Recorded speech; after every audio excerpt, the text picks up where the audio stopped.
everyone. Welcome to the Storied Way Perspective. I'm your host, your guide, your fellow storyteller, your co traveler along the storied way where we meet storytellers who are shaping the world of stories. My name is Rituparna Ghosh, and if you're listening to this podcast, you have to get used to the word story and storytelling several times over. Well, today on the show, I am joined by fellow business storytelling coach Shinjini Sengupta. Shinjini is an alumnus of the Indian Statistical Institute and an erstwhile actuarial leader turned international keynote speaker, storytelling coach, leadership development faculty. Shinjini is transforming leaders and corporate teams with the power of storytelling. She's a 4 times TEDx speaker, an award winning author and screenplay writer, a columnist, and a distinguished Toastmaster. She founded Lighthouse to serve her mission to bring hearts to work using the power of business and leadership storytelling. Lighthouse was incubated by Goldman Sachs, 10K Women ISB, NSRCEL IM Bangalore, and iVenture ISB.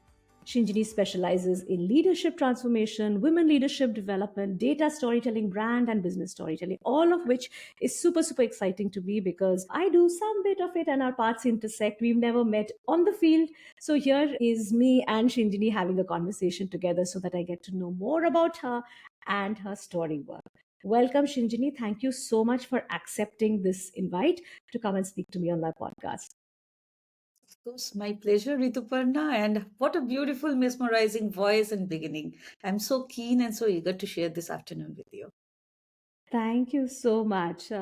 That's one of the gifts of a storyteller to have a good voice, to be a conversationalist, and to Indeed. be intrigued by others' stories. So I am very intrigued by yours. Before we get to storytelling, I'm very interested in your backstory. How did you transition and move from being an actual leader from the world of numbers, money, finance, to suddenly say that there is a storyteller inside me who wants to step out of the number mumbo jumbo and be a storyteller. So tell me about that backstory and that transition. Right. I wish I could say something very impressive, which is like, I was so brave that I decided to put in my paper and tell my boss that, no more numbers for me, only narratives now on, and then, march into sunshine or something like that. But however, I am a fairly, scared heart, risk averse, and not very conformist or obedient, but rebel in my very tiny ways, but not really as rebel as that to be able to pull that off. What really happened in my life is not courage, but catastrophe, if I may put it that way. I was fairly burnt out so much so that I fell ill face down. So this was back in the year 2014 when after a point, and my daughter was very small, my work time, and in that current role I was handling a huge team like 40, 50 people, and the work timings and everything put together. Really in life, it's 13 reasons why. It's home, it's world, it's workplace, is everything. I came to a point when I fainted a few times on the road. I had blackout, and every time I would go to one doctor, he or she will send me to scans and tests that will reveal new results and new symphonies of broken spine and all of that. Sad and long story short, what really happened is that I was one step away from quadriplegia. That was the one line verdict out of like some 16 or 18 doctors, spanning from neurologists to psychologist, psychiatrist to spine, rheumatologist, everything you put together. So I developed fibromyalgia, which is an autoimmune disease. And then, one medicine after the other, antidepressant and nerve relaxant. I was falling asleep, then alertness boosters, all of them created a concoction. The liver, kind of gave up, all of that. The doctor told me that you need to take a little break. And to me, that was unimaginable, because I grew up as one of those people who are like, what do you want to become when you grow up? And, not really working in a job didn't leave me with any sense of life identity. What am I supposed to do? So I remember that conversation with one of the doctors. I told him that, how can I live if I do not work? And he told me, how can you work if you do not live? So that is when I thought I'll put in my paper and quickly get healed. recover, go to, maintain my schedule with the psychotherapist and with the, the physiotherapist and all of that. And 6 months and I'm back. And that is what I told my last organization. Life had very different plans. So obviously, over time, over and Rituparna, I'm sure you would agree with this. We tend to skip over this messy part of our journey. We are suddenly like, happy ending point A to point B. Suddenly, wow, I'm like 4 TEDx and this and that. But that was definitely long, prolonged, dark, but at the same time very cathartic, to give myself that Hmm. space and that time to breathe, to half breathe and then to slowly fully breathe or deep breathe.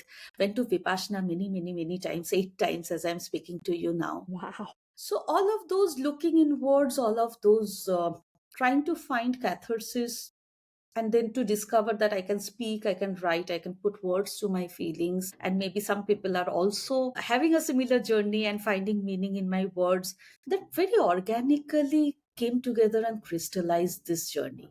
So 15 onwards, I wrote a story that was made into a short film that went to Cannes. We walked the red carpet, came back. I got a traditional publishing offer, published the book that really went, did extremely well, touch wood. First TEDx, second TEDx, third TEDx. So somehow it all crystallized, and I didn't have in mind the word or the concept of entrepreneurship. I'm a bomb. So, business is bad, money is bad. So I had a lot of difficult feelings around thinking it can be a career. I still felt this is passion, hobby, vocation, change making, but I didn't see it as any kind of a professional label.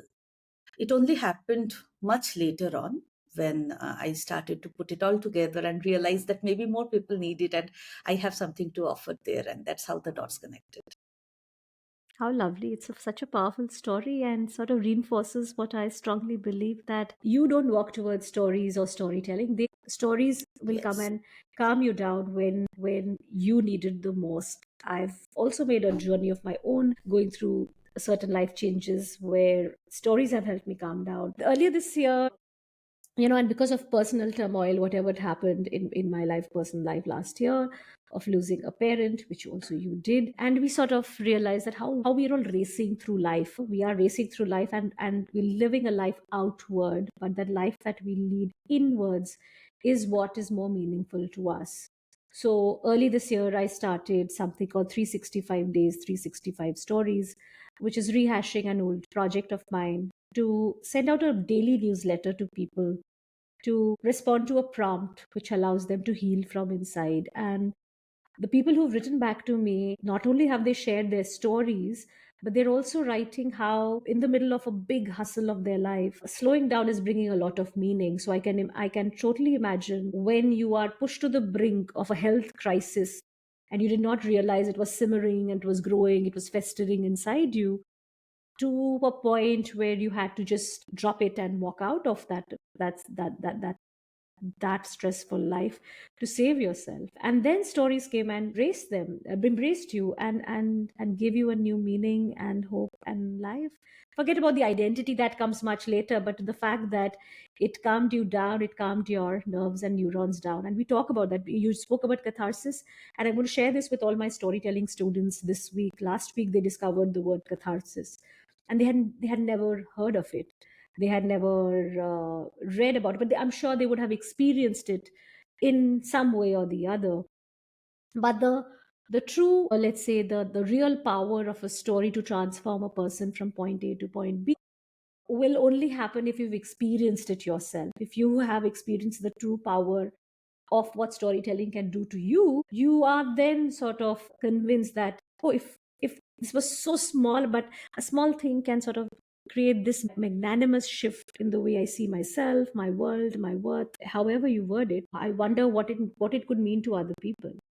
And I think that's where the genesis of a storyteller arises. We figure out, we form words, and then we sort of design it. Who needs it? How do they need it? What products? What services? Where can we fit it into the different things? But now I understand your genesis story of how you moved out of one form, one profession to the other is powerful, because that gives you a sense of purpose. Let's talk about the book.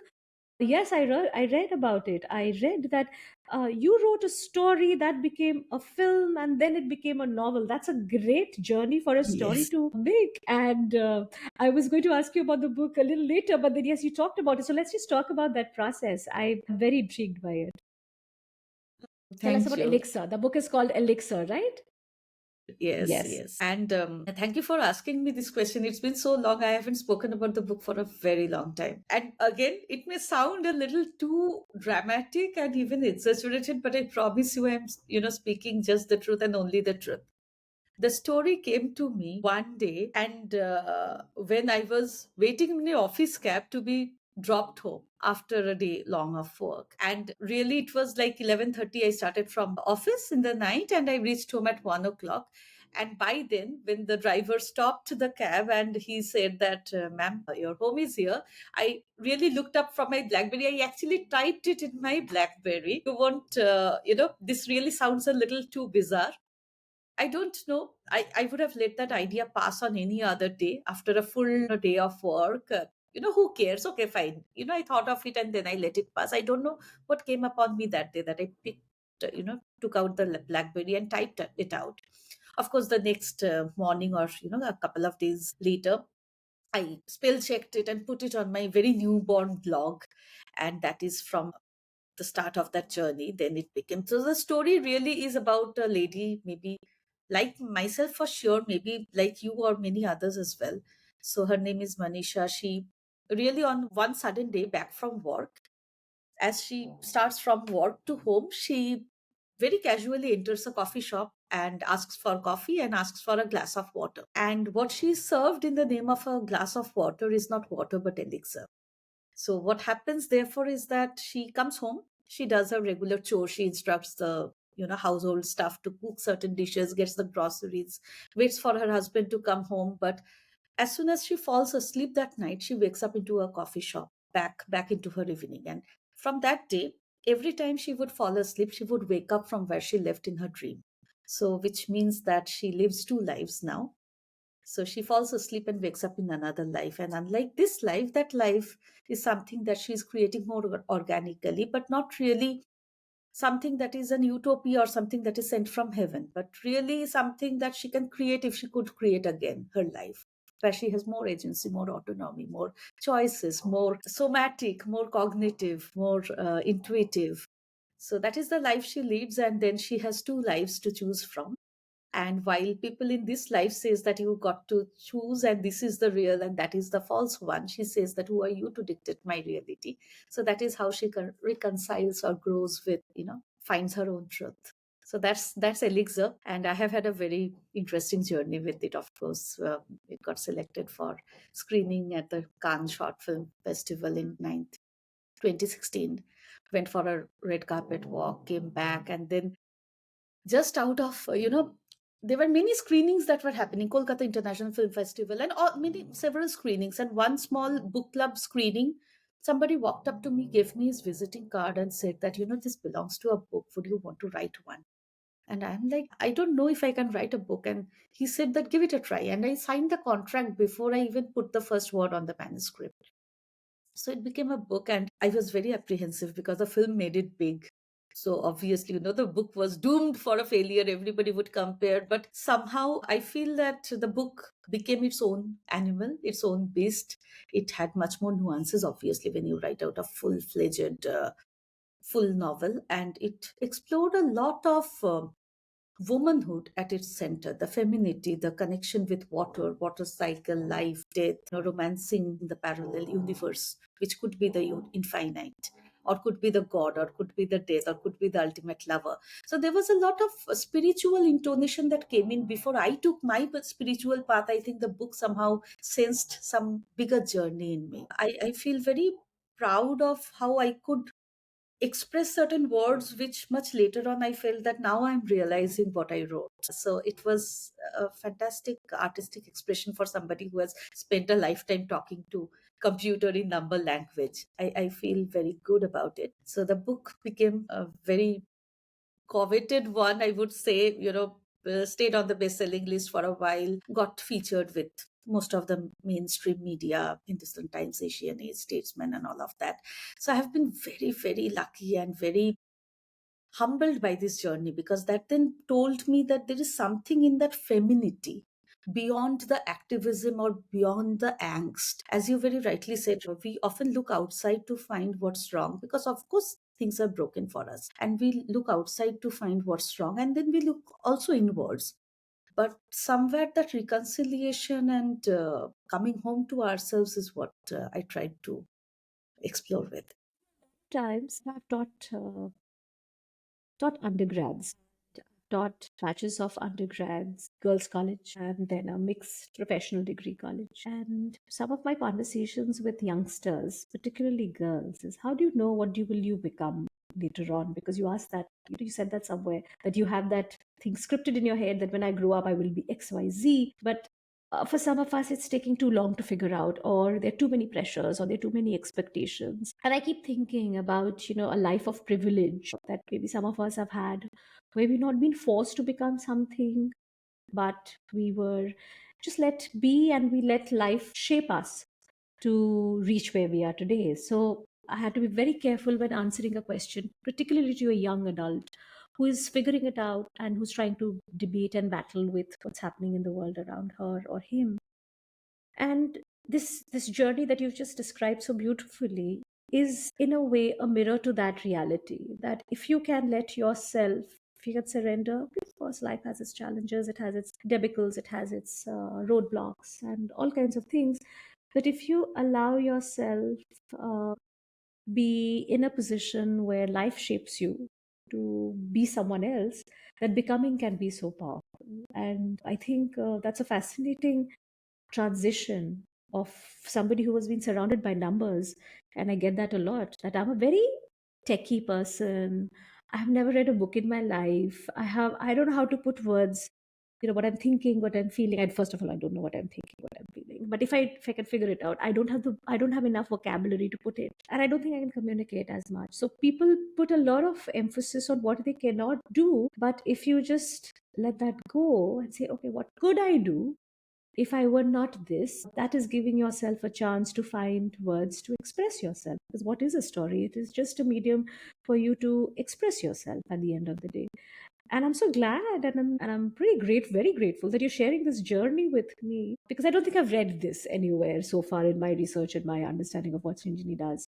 Thank you. Yeah, so I think I would take it as a little dollop of privilege, or this honest sharing, that how you transition from a certain someone to be who you are today, and you discovered the power of stories, or your sense of purpose and path, your own spirituality, your own belief system, your identity through it. Let's connect it to something which is very obvious, which is about women in leadership. You spoke your own personal journey, your hustle, your burnout, your point of no return to choosing where you are. It's a perfect heroine's journey, for that matter. But having said that, we of course work with a lot of women leaders. We work with women at the workplace. There are a lot of focus on organizations helping women come back to work after maternity. Women look at their careers with purpose, from a point of view that yes, I don't have to surrender to life and its challenges and say I'll abandon everything, or my own missions are not important. I mean, there is a lot of conversations across India for sure about women and women leadership. Tell me something about how you work with women leaders. What kind of storytelling tools do you use to enable women to sort of take agency, take ownership of their life, their belief system, and navigate, and if not at all, step up and own their story so that they tell it and nobody owns their story in return? Tell me something about. Yes, that's definitely a very powerful and potential area for all of us to put our forces together, and we need hundreds of Yeah. each one of us to make a scratch on, to make a dent on that space. To talk about a very specific project, so I had the privilege of leading 50 returning mothers from 9 countries. So this was a project that brought in a lot of female engineers, different age group, but returning mothers. So some are new mothers, some are like gave up like about 10-15 years back, some are free, free like empty nesters, some from the academic, some from the corporate, some some have been researchers, some want to open a new enterprise, as an entrepreneur. Really, one side of it, as you said, is the practicality of it. We could talk a lot about how certain skills become obsolete, how technology is taking leaps and bounds, and therefore how to present yourself, how to justify the gap, how to say that you are up for, a rigor and a discipline of a corporate day job. So that is one side of it. But really coming back to the autonomy and the agency or the woman's voice to begin with, I feel that one big piece that I have discovered or revealed in myself is that we don't need to empower women. We need to redefine what power is, because they always were. And it's not like the male versus the female, it's the masculine and the feminine. And especially when I'm talking about returning mothers, motherhood also opens some kind of feminine faculties in us. Like we have perhaps been, wearing our pants till the point, the seventh month or the eighth month, and then the hormonal upheaval kind of cracks open certain more feminine sides of us. And of course that is there also in fathers, that is also perhaps missing in women who quickly wear back their pants soon after the kids are maybe 6 months or on formula. So it is not really to equate male female with masculine feminine, but it is to honor and embrace the human faculties. And if we just redefine or expand and stretch those definitions, we automatically feel we belong than fit in or, carve or fold our wings, etc. I feel what is power and what we are and who we are and what would we do with the workplaces aren't so different from how to deal with people at home. So somewhere it is absolutely about questioning the basic stuff. I am not a big fan of posh or obviously we do celebrate the 8th March with great Right. pomp and show. And I have over the last many years I have been fairly regularly giving keynotes, etc., on one day or 1 month, which is something we need. There is a lot of virtue in a flagship event and a flagship month, marked out date or month. But what is far more important is the agency, as you rightly said, and the stories women tell inside their head, and therefore also outside. But at the same time, I wouldn't put it all on the women. So one of the pieces I feel we need to really excavate is that women's, the women at workplace is not really only about women. Women are not broken, the system is broken. We need to fix the system. And if the system is made up of more men or more men in leadership positions who are guide, like, I feel that fathers or men leaders have exactly as much role to play in shaping up the new gendered world as we talk about ourselves, because it is not an equal playing ground. If they care about their daughters, if they care about their sisters, if they care about their wives, it is a joint project. So a lot can be said. Obviously, the methodology is very practical, very structured, depends on the scope of the program, the outcome that is required, the target group, and you know that as a professional, as a fellow professional. But I feel that we have to get the foundation right. That what is broken, to identify that first, and then to not empower but to define power in the right way. Yeah. There's something which I always do is when somebody invites me, I ask them, why storytelling? Why now? Two things, because that helps me understand. You could, of course, work with your women leaders, you could work with whoever leader in some way or the other, but why are you thinking of storytelling as an intervention at this point of time? And the second is, why now? How urgent is it? What change or what are you working towards? So when you said about this organization where you worked with returning mothers, returning professionals, women professionals from 9 different countries, I'm assuming it was for the same company. So obviously they had a certain mandate or a policy to which they were No, they following. were, it was so it was not from the same organization. It was more of Okay, a, social group set up sponsored by the corporates. But that made the program interesting because it was then from the 9 countries. Because otherwise, right. these programs are very culture specific and country specific. Yes, But that's because exactly this what I was was a trying to get at. global drive, it made it very interesting to see the universality of the woman's story.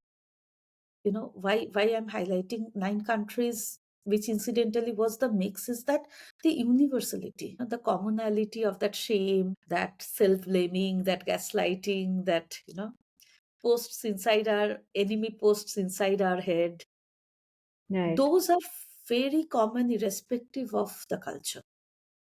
So right. that is what it makes it really interesting for for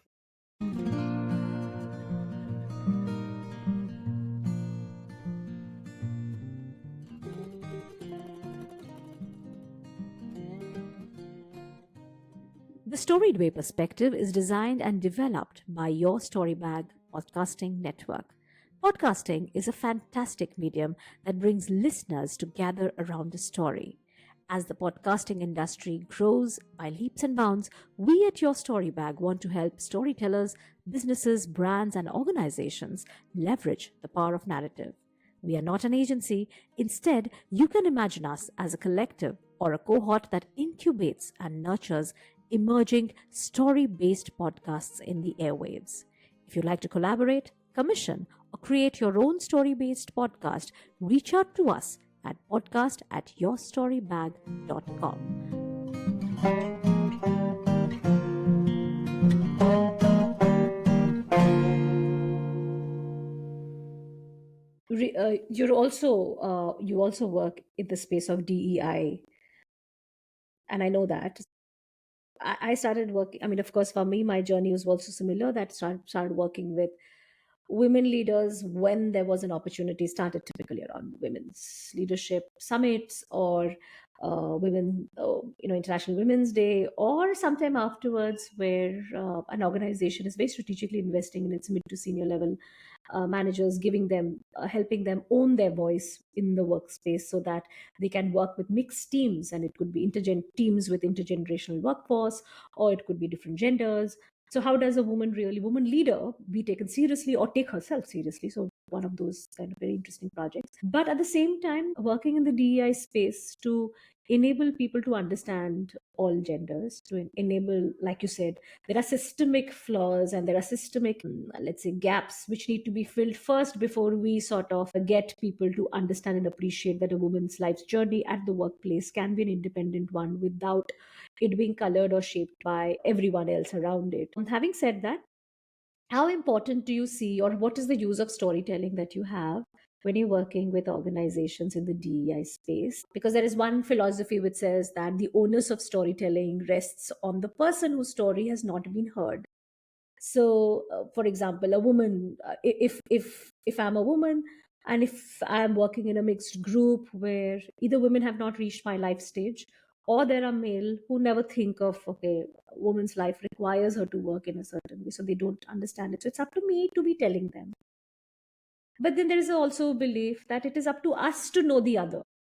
What are we trying to do to know how discriminated do women returning at the workplace feel like, or let's say people who align themselves to the third gender, how do they feel at the workplace, or what rights have they've had in society, and things like that. So sometimes opening the story out and enabling people to know about the other sort of shifts the balance. So I just want to understand, when you work with in the DEI space with your colleagues, who tells the story, who's listening to the story, how do we bring, create a safe space for storytelling for people to understand and share each other, because that's what stories do, right? They create a safe space. So how do you use that methodology? Long question. right. That's a very interesting question. I'll come back to a bit of a, a confessional mode. Would you, Rituparna, believe that, we are so much interested in anybody else's story? We are fairly low attention span, goldfish attention span, selfish, self-centered. I wish the universe rotated around me kind of people, and that we are naturally, normally. When we are watching a film, we are watching for this character. I wish I could be like her, or, why is she doing that if I were her? We are consuming with our lens, which is something you also mentioned, in one of your earlier questions. We are always wearing our lens. We always have our own subtitles, which means that it's only when we relate, we learn, we grow. And while there is a space for keynotes, like, ourselves or many other speakers, we do get an opportunity, and it's very enjoyable to stand on that stage and give out our stories. But fellow women colleagues in a team coming up and giving their life stories is fairly not, won't cut it. It won't change somebody overnight. We are all grown up with gender sitting in our bones, in our veins, all of us. And it is also not to say that women are more evolved in feminism than men. We are all enmeshed in this system. It is deep beliefs. It is listening to one lady's story who took a maternity break will not change me, will not make me a different person, unless I have been pregnant and unless I have gone through, unfortunate miscarriages or anything such. So I really feel that it is about the voice and not the story. One, because story opportunities come through micro, scopes, not really about, one person taking the stage on 8th of March. And secondly, it is a sharing circle. It is confessional, self-admissive. Somewhere it is to explore where gender sits in my bone, and how, what are the stories I have learned growing up, what are the stories I am seeing around me, who was my mother, who is my wife, who is my daughter. As much as I love all three of them, they are not the same, same role model or same archetype. I feel that it is essentially an exchange of narratives and voices more than stories. Like we say, once upon a time Hmm. something happened and point A to point B. It's not like that. It is more about exploring ourselves through the stories. And therefore, that safe space. I mean, it's important to feel in a space that I Of can share course. my voice. I can share what I want. I was listening to this amazing podcast on HBR for women, which is about women are getting what they're asking for. And that's such a great question to ask. I mean, any woman, what are you asking for? And have you asked for? When is Do the we last know time you what to asked for ask something? for? I Don't mean, ask. but I also don't know Yes. what to ask for, because That's the the point. system is so flawed. If I ask for safe roads, but then, the workplace culture is dominatingly misogynist. If I ask for flexibility, but then at home, the household staff is only looking up to me and ask what to cook for dinner tonight. Or if the parent, as a parent, my child's teacher is calling. So it's an enmeshed system. I feel that we put way too much weight on women to solve the gender problem. What even to ask is something I haven't figured out for myself. So I don't know. In life, as a woman, as a human as well, recently I had posted, I don't know if you would have crossed upon that post, that meditation is taking what comes, whereas prayer is asking for what you need. And I don't pray, I meditate only because I don't know what to ask for. I mean, somewhere it sounds a little philosophical, but I'm just being honest. It's hard to know Yeah. what to ask for. As a woman, what can I ask for, which is an exhaustive list that will make me happy? I doubt. I wonder, like, we are all like in our, like, 40s. There's a whole havoc happening in our body, whole havoc happening with our teenage kids, whole havoc happening with obviously work challenges as an entrepreneur, as a corporate, with aging parents, with dying parents. What do I ask for? I don't know. So Do you? when I was very young, no, I asked my grandmother that I am very confused. What should I pray for? Hmm. What should I mean? How do you pray? Like, she and I see her prayer was all warped. And I said, what do you even pray for? How do you even pray to God? She said, no, you don't have to pray. Who said you have to pray? Just tell God what to do. So from then on, my prayers are always about telling God something. And I want you to do this. That's it. Please do. Do this. Yes. Keep doing this. Keep doing this. Don't do that. Make sure that I know what has to be done. Make sure Yes. that you push me, push me to be a better storyteller every day. That's it. Keep me doing it Right. good. That was a good. It's just like an appraisal cycle for God. Oh my God. Then a Look at what this wonderful podcast relationship does. to have with God. Yes. Absolutely. Not be fearful, not to be subservient, but to be sort of grateful and say that, yeah, that was a Yeah. good thing, and But do you'll you, best stand up. as a person, do you a God believing person? Do you believe in God? No, I believe in a superpower. I am not somebody who will pray every day. I take my art very seriously, my work and how it has sort of transitioned to be where I am as a person, thanks to the performing part of storytelling, or even as a knowledge repository. If I were to look at storytelling as a field of knowledge from that point of view, for me, God is because for me it's something, someone is guiding me. I totally believe that. That's my spiritual belief. I will not pray or think. And again, even for me, my prayer is always this: that was good. That's where you messed up. You made me do that. I wasn't very happy about how it turned out to be, or I'm struggling with this. You're seeing I'm struggling with this. Why are you not telling me what to do next?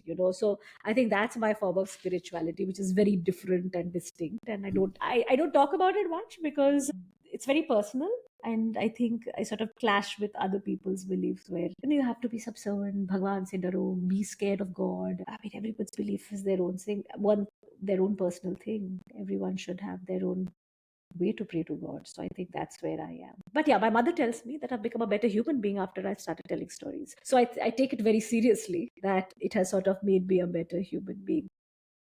Yeah. So And let's getting a talk about certificate from emotional. your mother is, I'm sure, quite a trophy. Can you imagine and I asked her, do you think I was a bad person before that? Like, what are you thinking? And she said, no, I mean, you had your own flaws. I said, and I'm now flaw uh, without any Flawless. flaws. Yeah, flawless.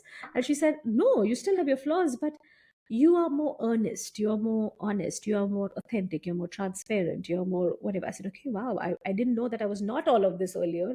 But yeah, I sort of go back to it and I say, that's the biggest endorsement that a parent can give the child, saying you're a better human being. Because I think at the end of the day, me as a parent, I want to raise a good human being too. I can imagine what it would mean to her to realize that. So yeah, having said that, emotional intelligence, I think that's where it comes from: having an empathy, having that ability to understand that everyone is flawed. At the end of the day, nobody can be flawless. It's okay to work with somebody who's flawed, whether at the workplace, whether it's an integral aspect of, let's say, leadership as well, where we look at diverse teams with multiple capabilities, with multiple, let's say, flaws or skills or lack of it for them, for thereof. And therefore the leadership is challenging, right? So how important is emotional intelligence with respect to, let's say, a leader's quality? And therefore, how does storytelling help them develop that or pursue that or alter their leadership style to work with people better? That's a very beautiful question to explore. One, how important is emotional intelligence? Of course, it is as important as breathing air. It's the oxygen for the soul, or for your character, so to say. We can, I mean, there isn't anything easily to be marked as a good person, bad person, but it is good for you to be emotionally intelligent, to navigate life. That, I think, is kind of a given, and that's more and more becoming a reality, because everything that can be replicatable, everything that can be done in a Six Sigma way is going to take, and very fast. Just yesterday there was a headline saying that AI is now capable of replicating itself, which really takes away our space of being good at what I do, and therefore being excused from being a good person to work with. I mean, good person is, of course, a very big and deep term. I don't know what qualifies, or if there is a binary like that, but at least easy to work with, or pleasant to work with, or are you easy on somebody's nerves? Do you make people feel good about themselves?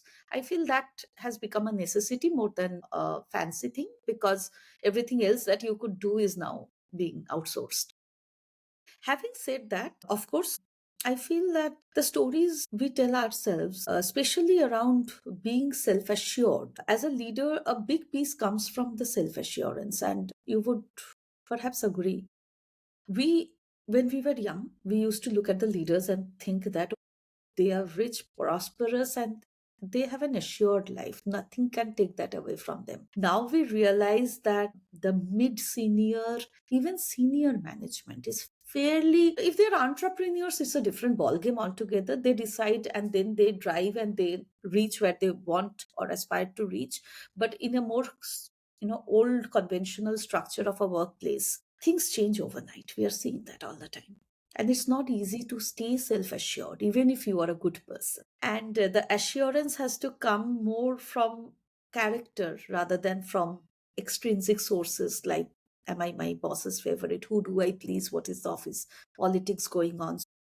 A leader who is, you know, capable of those faculties, that, I will do and look after people, take them under my wings till my last breath in this job, not last breath as in, to make it sound very melodramatic, but that space is coming from self assurance, not confidence. You may not have all the answers, not knowledge, not connections, not money, but self assurance. That's the person I am. That's the ethos. I feel that is something that stories do help to craft if you want to establish your message to people. That is how you establish, that is how you set up. You can come to me. Why would I believe I can come to you, Rituparna? Because I know you are a good person, because I have seen you act or say certain things and walk the talk. So that is where stories help to express and establish yourself with your ethos and values and vision. But I think also a larger part of the stories are inside us, which is the stories I have told myself and who am I as a character person. You have a teenager, I have a teenager. My teenager on the way to school throws all these amazing googlies at me. Last week he asked me, like, Mama, what do you think? Am, am I a good leader? Or do I have the qualities of being a good leader? And that was such a tough question to answer. Because if he was expecting a yes or a no, I don't know. I had to think of of the most credible and the safest way to answer that question. What is a leader expected to do? And whether he has the abilities to sort of explore that at the age of 13. I think we all are sort of struggling with that, right? Sometimes, am I a good? What makes me a good leader if I'm following what the boss is telling me to do, or if I'm managing the people and getting them to do whatever I'm asked, whatever they have to do, and what kind of a, let's say, relationship have I been able to form with those above me, and therefore how much of it is being shaped by my relationship with those under me. You work on story leadership, right? And I believe that that is one of your offerings to organizations. Can you tell us a little about what Lighthouse does in this space of story leadership? Define it for for our listeners. Right. So basically, the few verticals that I work with at Lighthouse, speaking very specifically about work, is one, story leadership, which is self leadership and how to grow personally and professionally with stories. The second is, of course, business storytelling, and then a large part of it, given of course my background and my journey, is the data storytelling. The data business storytelling at times are together, or it could even be for subject matter experts. And since I have been an actuary, I get to work also with a lot of my old colleagues and bosses who have always dealt and worked with numbers, but how to drive business with it. And the fourth piece, of course, is the women leadership. And I also do a lot of keynotes and teach at, like you said, graduate, undergraduate, like some very interesting classrooms. I am Ahmedabad, ISB, TIS, etc., etc. So I have been very fortunate to also deal with a lot of entrepreneurs in those spaces, even though I directly have not as yet floated out to work for entrepreneurs as a cohort, but I get to work with entrepreneurs through the classrooms of these institutes. So this is what I do at Lighthouse. And when it comes to story leadership, I feel that again, the same thing. Stories build characters, stories connect people, and stories therefore drive a purpose.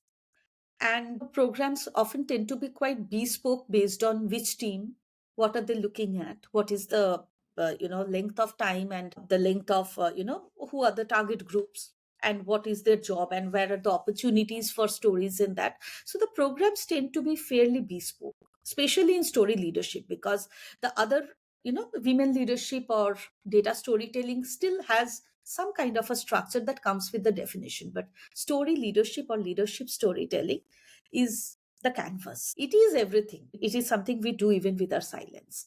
So if I'm working with senior leaders on one-to-one story coaching, where I'm sitting down with them and doing sessions, often the aspirations that leaders come to me with are like they want to have a personal brand, or they have been getting, and very interestingly, more recently, I feel there is a huge social, political, economic pattern to it.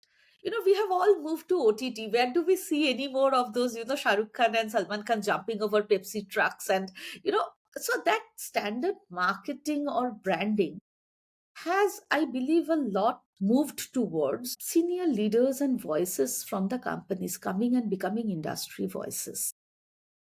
talking a lot in conferences. We see so many business conferences today, so many panel discussions. Maybe those are not spaces to go and say, drink Pepsi or buy Coca-Cola, but these are ways in which the ethos and the brand value are getting reframed in many ways, especially Indian big organizations. And a lot of these senior leaders are therefore in a wonderful space to. We were talking about self assurance in just the Yeah. previous question, and I feel that the practical side of self assurance is to know that you have a value outside your immediate job and organization.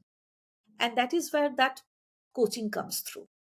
That how do you get that voice, and how do you establish yourself as an individual who is a part and a delegate of that industry, and a person to look up to as a role model, humanized.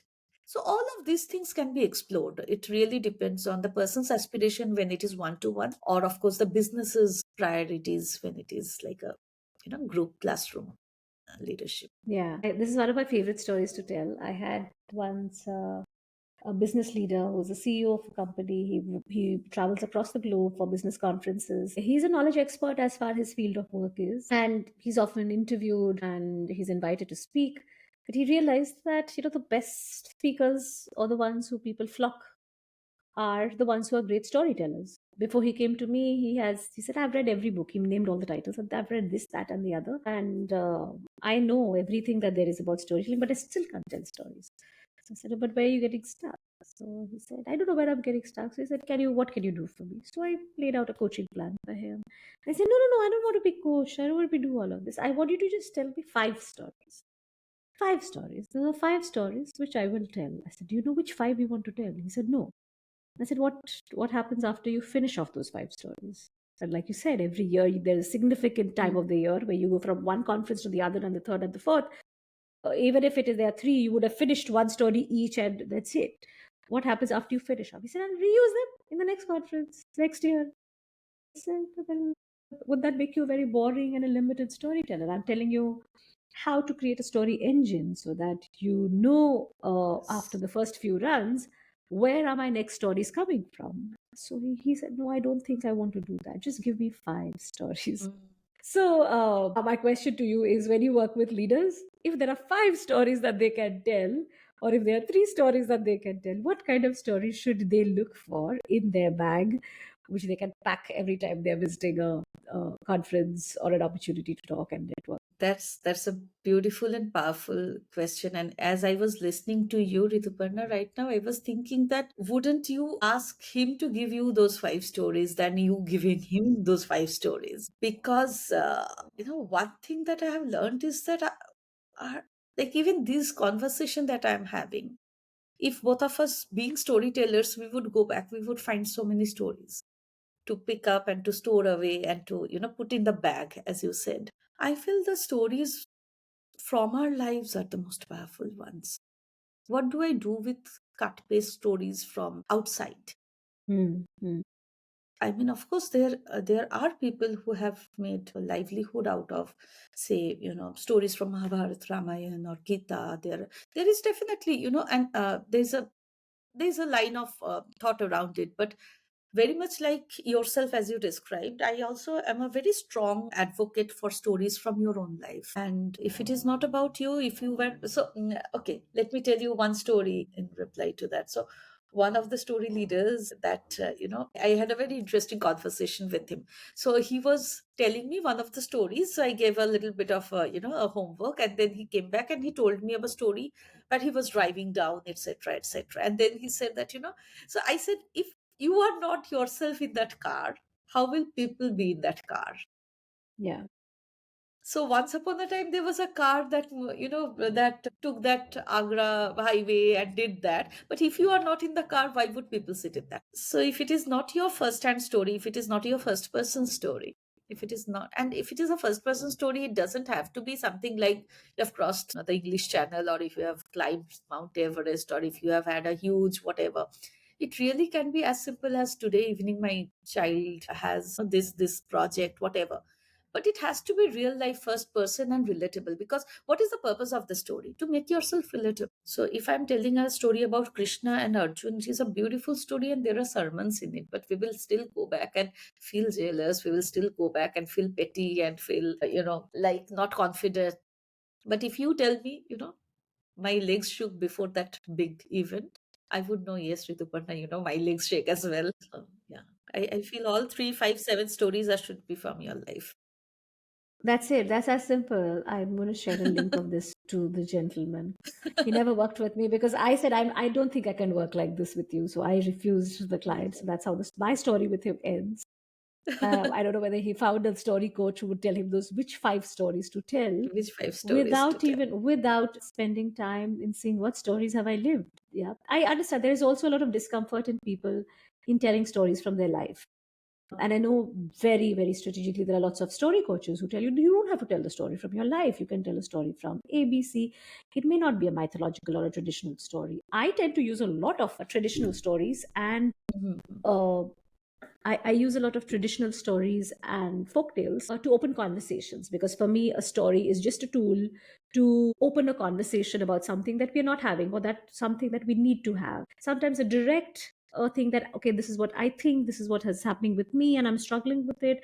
So now tell me, how should we solve this problem? Is not the let's say, more secure way to have a conversation about it, especially where there are chinks in the armor, where there are other emotions bottling up. But then using the framework of stories of, let's say, someone else's story. It could be a fictional story, it could be a children's story for that matter, it could be an Akbar Bilbul story, it could be Oh, yes. as simple as the story of the hare and the tortoise for that matter. How can any story therefore let us look at Yes. a conflict, or let us look at a situation from a different lens? And I tend to use that a lot, even for leaders, because it's fun. Oh yeah, I've never heard lion and the mouse like this, or I've never heard this in that way. So so those are things which I love to do with I my can see with there's a my in lot my of merit in workshops. that. I completely agree with Yeah, you. Obviously, there's no conflict between this and that. Both have their space, both have their place, both have absolutely. their purpose. Yes. Yeah, and it only depends on what comes most naturally to you. At the end of the day, this Oh, is yes. any, like, that's why it's called the storied way. That there are many ways to tell your story. Oh, You can choose yes. what comes most naturally to you, that you feel very confident about. Because as long as your story sticks with the moot point that you want to talk about or communicate to whoever you're trying to share that story with, as You long know, as that does its service. I would like to share the maybe this might throw some light on the thought process. So because I go to Vipassana a lot, and we have this idea of so there is pragya. Pragya is obviously knowledge, but it happens at three levels. One is Shrut Pragya, one is Chintan Pragya, and then there is Bhavnamay Pragya. So Shrutmay Pragya or Shrut Pragya is something where we have consumed something, we have read something, and that's what we are doing. Like, again, I'm not one of those who think social media is a curse or is a bad thing. I do get a lot of inspiration, a lot of insight from that. When also in one of the questions that we explored earlier, we are looking to relate. And when in some story we find ourselves, that becomes our story in some way, even if the characters are not called by my name. So what you are saying, I think, and what I was saying, reconcile in this way. In the tortoise or hare, in the mouse and the lion, we find ourselves in some ways. And that's Shruthmai Pragya, which is that you have heard something and you relate. And then you Chintanmai Pragya, which is where you argue, you debate, you counter, you see the difference and the similarities. But then comes, the Bhavnamai Pragya, where you have internalized the knowledge. That's so So if you've important. That if I you have think is the most internalized that toughest bit. message, yes, Yeah, then it yeah. becomes your story. Right. So I use this very simple framework of react, enact, and act. A story should make you react. It should make you enact or reenact what you've done, so that it can make you relive that moment, like you mentioned. If you're driving in the car, if you're not in the car, then how will others drive with you? So similarly, if you're retelling your challenge at the workplace, if you're using a story to do that, you have to be able to reenact it in a way and introspect where and what happened. And act is the last bit, which is to know that Can I continue doing what I was doing, or do I need to change something about it? Or what is a new thing that I can bring in my area of work? I think we all talk the same things, just that the words that we use and the way we sort of stitch it together or package our story for our learners is what makes us unique and different as storytellers. Are you writing more? Don't ask me. This is such a. I wish to, but I have shelved so many half finished manuscripts since the time I wrote my last book. I am very actively considering starting a blog because I feel Okay. that that's the best way to stay accountable and answerable instead of taking shelter in the fact that, oh, I'm writing a book and therefore I'm invisible, and then coming out with another shelved manuscript. I have spent years in researching for one fiction, then shelving it, thinking later on it's too lonely, then picked up a non-fiction, then thought now this is obsolete, my ideas have changed about this topic. So yes, I think I am writing for sure. I think by writing. I mean, but the pen, I mean, you may find nothing in my purse, not even my credit card, but you will find a pen. So I write a lot. But whether I'm writing something that I will put out in the world, apart from, the short LinkedIn posts, I think I'm fighting myself on that. I hope something comes out. Writing a blog is passe. Nobody writes a blog anymore. So I'll tell you, start a newsletter so that makes you more accountable. That there is somebody who's reading me, and How are they I have a different? space. So yeah, we'll talk about it. So on a blog is where they come to you, right? Today I don't want to. I mean, I don't even know Shinjini has a blog. But if I know Shinjini has a newsletter, I'll make sure that I subscribe to it so that because I like what she writes. So Right. your writing will come to me. So you come to me vis-a-vis me going to you in a blog, Makes right? sense. So Yes. right. So for example, if I am putting up posts on my website, which is yourstorybag.com, I'll have to rely on people to come to me in search Come of me to, and then discover yes. the latest blog. But what if my visitor on my website knew that there is a newsletter to subscribe to, which means that when I write something new, it's going to reach them. Yes. So that's I the only have a difference. newsletter on LinkedIn, but I haven't serviced it for a while. Yes. So I do have a newsletter on LinkedIn, but that obviously, LinkedIn has its own place. While our work is Yeah. largely centered with people in LinkedIn, somewhere a deeper exploration requires a little bit of a wider, safer field, I feel. Oh, yes. So that artistic space where it is more, you know, more vulnerable and more half finished part of me. Let's see. But yes, thank you for I'm that looking input. forward to I it. think, Yeah, I'm looking thank forward you. to what comes out. But yes, what you mentioned, you mentioned a very interesting point, which is the artistic part of our identity. If that's important, that's how you look at it, and that's very, very important. I also say an expressive. For me, art is expression. So art is being who you are. If you immerse yourself in some form of art, whether it's listening to music, if you play music, that's another level. That's fantastic. If you sing, if you dance, if you are into theater, if you paint, all of this, if you're doing it, then of course it's the ultimate form of practicing artistic expression. But even if not, you don't indulge in it by doing it. As long as you indulge in it by experiencing it, you get Yes. better at expression. So listen to We music are even all if you don't products play of all the music or sing. storybooks hidden between our Absolutely. history books. Absolutely. So We are experience all products of experience that. artistic expression if you want to be a storyteller, because what you experience helps you find the right words to shape when you want to Yes. express. So I had a lovely time, Shinjini. What about you? Pleasure. Absolutely lovely to talk with you. It was a good old Bengali adda in some way, and I really loved knowing you over this last hour or so. It's absolutely lovely. Yeah, before the conversation, Shinjini, I said we've known each other, known of each other, known each other. We are in common groups, but we've never taken out the time to sit and talk. And by doing that, I think we just managed to do that through the past one Yes. hour. And it felt like a very simple conversation. She said it sounds like a adda. That's how it is. People sitting and talking, sharing their lives. I use the word golpo a lot in my work. I teach it to people. I said how we in Bangla we use golpo both as a noun and a verb, right? I Yes. am telling you a golpo shonabo, like how we say, let me tell you a story. Or what we are doing right now is a conversation, which is we are doing golpo, which is we creating a story of our own by sharing and talking to each other.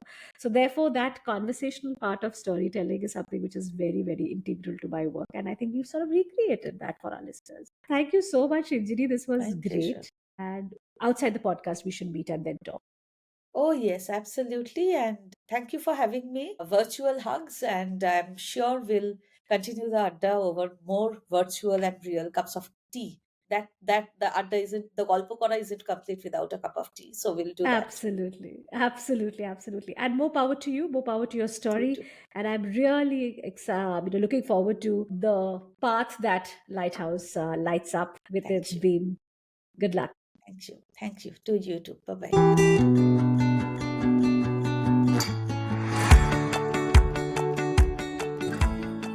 Hi, this is Rituparna. Thank you for listening to the Storied Way Perspective.